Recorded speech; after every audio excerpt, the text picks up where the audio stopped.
Let's try. Hi, everybody. The ASDSA is doing weekly updates bi-weekly updates twice a month on a Friday at 9:30, and we're covering topics of interest. And Andy and I are holding the fort there. 2 weeks ago, we had Flores talking about apprenticeships, which was very exciting, and we've got a few new people lined up for the future. So it's not just me, but I'm the stand-in. And what I thought I would do this week in the next 30 minutes is give a quick update on the South African National Qualifications Framework. You see NQF red, and in fact, the South African Post-School Education and Training System, PSET. That's another acronym, PSET. We're the only country in the world that uses it. I quite like it because it differentiates from the school system, which is looked after by the Basic Education Department, and everything to do with learning, teaching, and assessment outside of the schooling system. So I think PSET is actually quite a cool acronym. As always, you can post your questions. Andy's there to stop me at any stage and say, no, John, nonsense. Here's a question, and we'll deal with it. We do go fast, and our intention is to finish in the 30 minutes. So what I'm starting with here is a historical perspective. I'm going to go quickly. I can do a day on this, but let's go. In 1995, the NQF Act, the SAQA Act, not the SAQA Act was passed. First legislation in education in the new South Africa, and the minister was Theo Bengu, and Nelson Mandela was the president, and it was euphoria. And NQF was going to solve every problem in the education system beyond schooling. Well, then Thabo Mbeki and Kader Asma came into being. They, in my view, not ASDSA, are technicists, and we went into a review period. And it wasn't until Naledi Pandor was appointed in 2007 did we get resolution on the debate on the NQF. And through her, the NQF Act was promulgated and replaced the SAQA Act, introduced 3 quality councils, QCTO was born, and the focus on professional bodies. Then we know Jacob became president and Blade became Minister of Higher Education and Training. And the good thing that Blade produced was this white paper on the post-school education and training system. But in the last couple of years, the BEE codes also became very important to us. Then in 2018, there was political wobbles. Hlengiwe Mkhize was the minister for a few weeks, maybe. I'm not even sure if it was months.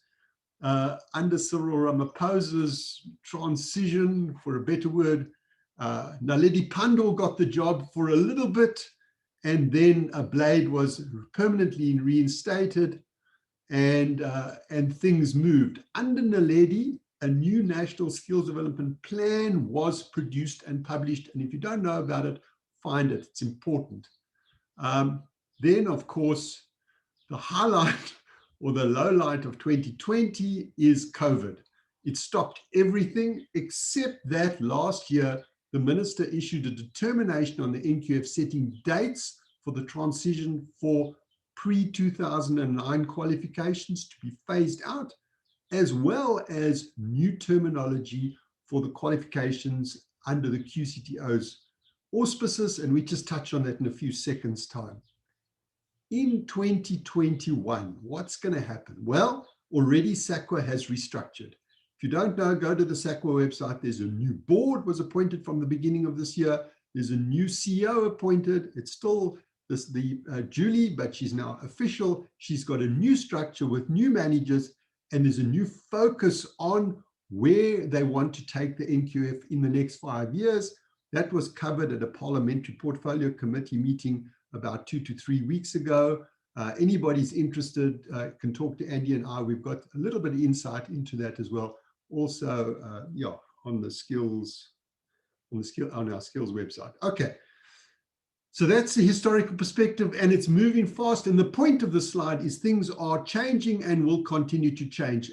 NQF, and I don't mean to be cynical, but does mean also not quite finished. It is an evolving social construct. However, the objects of the NQF, I don't think are ever going to change. In 1995, these were the objectives, and they remain today. And I'm sure, even though there's an amendment to the Act proposed, these words are still the same. So it is about a single integrated integration, facilitation of access, mobility, and progression. Articulation is the word that is being replaced now to talk about that mobility. So articulation is key, and it was in the minister's determination in December. It was a strong paragraph on that. Quality of education, I think the move towards the QCTO type qualifications is an aim to get quality improved in education and training, especially in the post-school system. And then to accelerate redress of past fare. RPL is not going to lose its focus. So I think those four will be there in the future and in fact, the next 20 years or, in my lifetime for that matter. They are strong and they're stable and they're the foundation. And we always need a foundation on where to go forward. The rule books. These are the books you need to review. John, hello, John, Andy. Yes. Just a question before you go on. So what I'm hearing is a growing emphasis on articulation. Yes. Okay. That sounds like it could have impact more on maybe the universities who traditionally have been quite independent and not too concerned around articulation. Do you think that's true? I think that's absolutely true. And so for those that know, new QCTO qualifications, one of the requirements in terms of the determination, that thing the minister said on the 24th of December is a very important document. It's only a couple of qualifications registered in the NQF will articulate across sub-frameworks. So if you register something on the CHE and it's say at level 5, it should be able to articulate into level 6 on the QCTO, and vice versa. You register something on the QCTO at say level 6, it should be able to articulate into higher education. And the challenge is, of course, going to be with the universities, because they're going to say, oh, I don't know. But if we're going to have, as it says there, the first line, single integrated national framework, articulation is essential. And those barriers, those resistance to change need to break.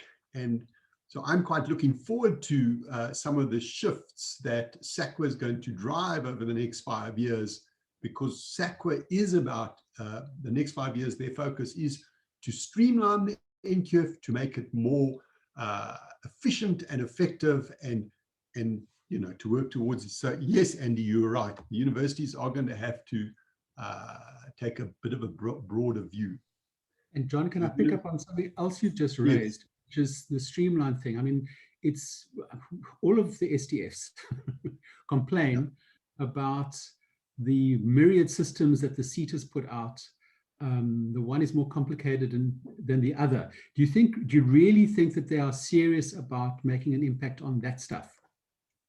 I do believe we're serious, and I think the minister, and I'm not trying to make it blade. I think the system, and he just is the, at the head of the system.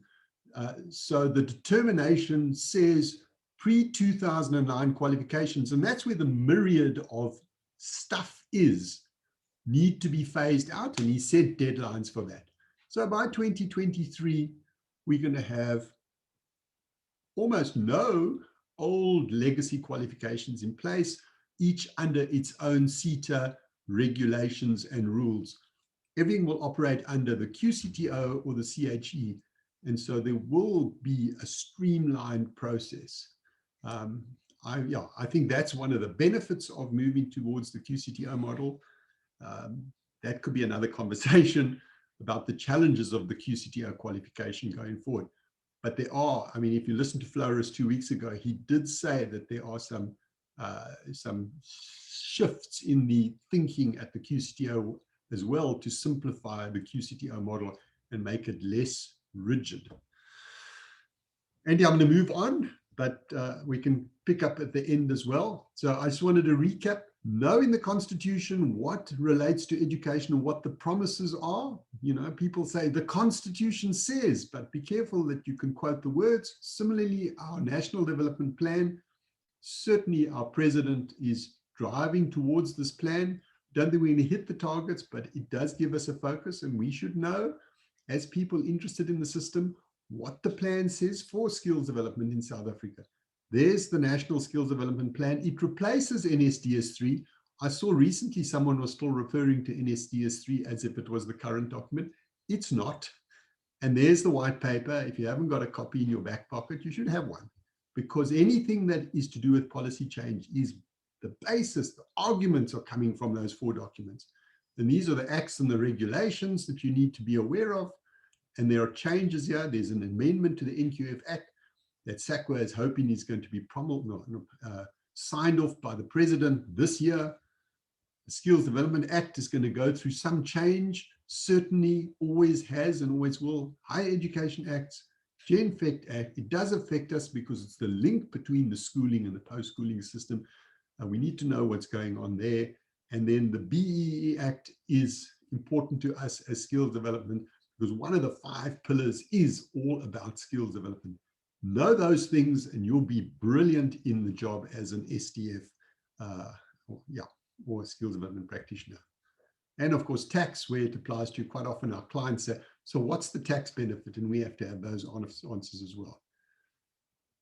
This is a busy slide, but I think it's a really cool picture to get all of us onto the same page. So here is a slide.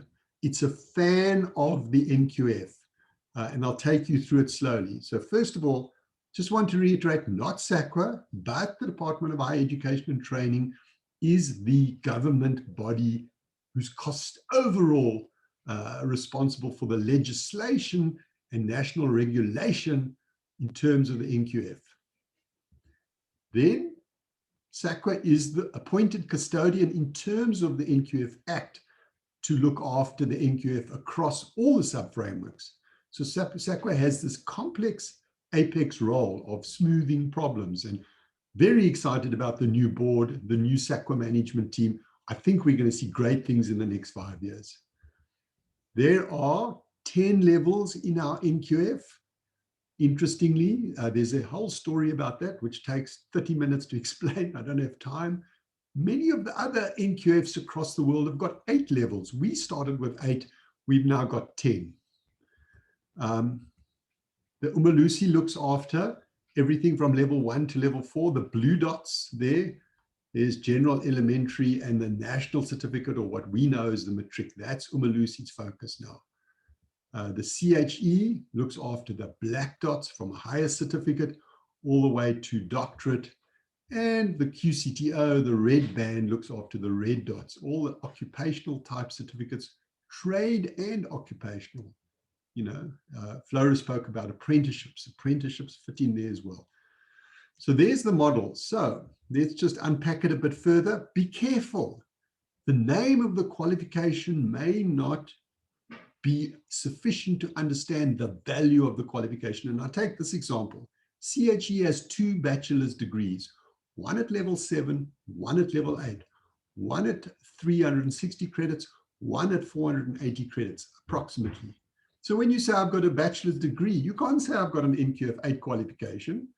You've got to understand, and that's the key here that we as SDFs and skill development practitioners got to know, the NQF level and the number of credits and the sub-framework is critical to understanding what qualification we're talking about. Adding to that, here is an example at level 5. There's a higher certificate, which would be issued by the CHE, could be at 120 credits. And there is an occupational certificate issued by the QCTO, 120 credits. One's a pear, one's an apple. Grapefruits, not the same. There is parity, but not equivalence. And you've got to know this, and you can understand the differences here. Articulation is going to have to work around how does a pear and an apple work together in moving to the next level. Quite complicated, and we don't have time today, but I hope you're thinking about this now. The professional bodies play a role here. I can see the little yellow dot on the right-hand side. SACWA is the custodian of the registration and recognition of professional bodies and the designations. And these are going to be more and more important as we move through into the next 5 years of our ever evolving national qualifications framework. And then lastly, on this beautiful picture, there are the names of the qualifications that the QCTO are now responsible for as determined by the minister on the 24th of December last year. So you'll see at NQF level 1 on the bottom left, general occupational certificate aligns, the general aligns with the general certificate that Umalusi issues. That's interesting. General, then to level 2 elementary, level 3 intermediate, and you see Umalusi follows general elementary intermediate, and then there's the national certificate. That is your national senior certificate, but you can see similarly the QCTO's level 4 qualifications are national, also this word national occupational certificates. Then there's the alignment with from level 5 to level 8 between the QCTO and the CHE. At level 5, the QCTO qualifications are called higher occupational certificates, and the CHE qualifications at level 5 higher. So it's higher. You can see there advanced occupational diploma at the QCTO, and similar, not quite similar. The differences start to show here. The CHE level, it's diploma and advanced certificate. And then there is a significant difference at level 8. And I understand that because really it is the level 4, 5, 6, 3, 4, 5, 6 that there is overlaps. But at level 8, you have got degrees and advanced diplomas. Yeah. There is no degree, so it's advanced diploma. And then that's at level 7. I'm apologizing. I'm messing it up a bit here. Let me just put here, I'm talking here, advanced diploma, and level 8, specialized occupational diploma. Those level 8 qualifications that the QCTO issue are going to be specialized, whereas the CHE is honors or postgraduate diploma or that degree. There's the difference. So hopefully, as I've been talking about this and taking you through it, you're sort of seeing the picture, and it all falls into, and the best thing to do here is think about your own qualifications and map them on this picture, because then you really can relate. You know, if you've got a matric, oh yeah, I've got a matric, I've got a level 4. If you've got a degree, was it 360 or 480 credits? Oh, I've got a Rhodes 3-year BCom, that's a level 7. Do I have an honors? Yes, I have an honors. Do I have an occupational certificate at any level? I do. I've got the ODETTP. That's at level 6. So, okay, there's where I am. And hopefully, as I've spoken about it, you've got your picture. And then lastly, before I hopefully have a few more questions from my friend Andy, I just want to pick on 4 NQF international perspectives and how they'll affect us. First of all, NQFs are becoming the norm. You'll see I've got a fancy, I've got a reference there to UNESCO. And that reference, there are 99 working NQFs in 99 different countries across the world. They're there, they're running, and there are many still under development. So we are, and that was a 2018, 2017 report. I think we're over 100 already. So they're becoming the norm. They're not going away. They're here. So those that say, oh, this NQF, I just wish it would go away. It's not going to. It's going to simplify and be better and more efficient, but it's not going away because it's a way of comparing across countries. Regional R and continent C qualification frameworks are emerging. The best example is the European qualification framework. You can go to europa.io, you can see the link there, but you can just Google these things. You don't have to remember these links. You can just type in national qualifications, regional qualifications, continental qualifications. From a South Africa SADC point of view, so South Africa has its own NQF, very well established and certainly often benchmarked across the world. SADC, the 14 or 19, I'm not sure, But the SADC countries, there is significant progress on a SADC regional qualification framework and alignment between, for example, the Namibian qualification framework and the South African qualification framework and the Botswana and the Mauritian. That's happening through a SADC qualifications framework, which is regional.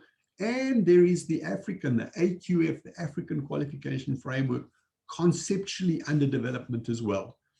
And if you had the opportunity to look at what SACWA said to the Parliamentary Portfolio Committee, there was a strong commitment over the next 5 years from SACWA to align the South African qualifications framework with the SADC and the African qualifications framework. So things are going to change, get better, so we can move through Africa. The next, that was that one. The next one I just want to touch on is digitization of credentials. So right now, you know, there's a lot of stuff, there's a lot of fraud, you know, copying, people are creating and offering you, but there is a strong movement, not only in South Africa, but globally, in terms of the digitization using, and I'm not a technical guy, but the words they use is blockchain technology, which apparently is unbreakable, and you'll be able to put your qualification in there and protect it, and it'll only be able to be put in there if you've achieved it authentically. The best example I could find there is digilocker.gov.india or IN. Go and have a look. That's one I think you go and have a look at, because it's not only digitization of education credentials, but even COVID injections there's a space for that as well. So they're looking at car licenses. So it's all your things that you want to keep safe in the cloud. So this is a big movement, and you should be just monitoring what's happening there. And the last exciting thing that I think is happening, and yeah, at least Floris and I are on the same page, sometimes we're not, is that we're moving from the importance of a qualification and the focus to skill sets. And in fact, micro-credentials it's a buzzword now. You know, these things, we throw them around, but it is moving in that direction, that in your blockchain box that you'll have in the cloud there with all your credentials, you'll not only have your qualifications, but you'll also have all your certificated micro credentials as well, you know, which is a fabulous story about you, yourself, or if it's you talking about your employees. So, and I know that the QCTO, you know, if you're not, the QCTO is talking about not only part qualifications, because that was the mindset in the past. You couldn't have a standalone course, for a better word, less than 120 credits. It was like, no, it had to lead to a qualification. So all the little bits and pieces, the unit standards, had to add up to a part qualifications, adding up to a full qualification. Now, the policymakers in Pretoria are recognizing that micro credentials with credits recognized, recorded on our NQF are equally important. And so hopefully that starts to move in the next couple of years as well. Andy, I get very excited about this stuff, but I also seem to think I might be talking to myself. No, you're not. I mean, I think the idea of micro-credentialing is such welcome news, hey? Yeah. It's for years, business has done a whole lot of training around small skill sets, and government has tended to dismiss it. So very nice to hear. Yeah, Andy, I absolutely agree. And I mean, I think that micro-credentials provides, and maybe I'm going a little bit to the edge, but this is about what could come in the future. Your driver's license, it's a credential. Yes, it's not a qualification, but you were tested, you can drive. It can be also in that digital safe that you have, well, you know, that you've got somewhere in the cloud, you know, so for me, all of these things, our old-fashioned CV, you know, we had to have our driver's license and quite often our ID, and then all the short courses we passed, even though they weren't registered on the SACWA NQF. The movement is to get all of that knowledge about the learner together, What's also important is that if you look at what's happening in France, that becomes the learners, the real learners' lifelong learning portal where they themselves can look at the skills that they've got and the skills that they might still need. Anyway, okay. Any other questions, Andy? John, nothing has come up so far. Anybody, if you have any questions, please put them up now. I also see that Angelique has posted up the link if people want to get CPD points. So please use it if you need to get CPD points. Yeah, and you know, let me just say because these are short and sharp and supposed to be quick and to the point.